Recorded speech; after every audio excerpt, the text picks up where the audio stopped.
Hello everyone, welcome back to another video of Tech Basics. In this video, we are going to learn how to download Indigo credit card app on your phone. If you are an Android user, you can find this app on Play Store. And for iPhone user, first open your App Store.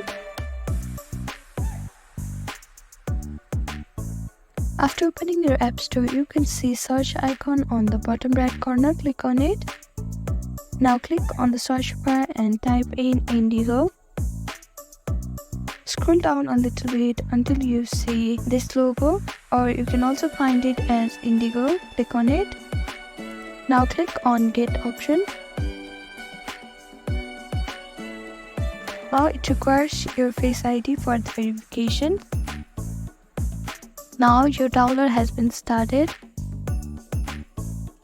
After your download is completed, you can see open option here. Click on open, and this is it. Following this simple step, you have downloaded Indigo app. Thank you for watching this video. I hope this video was helpful to you.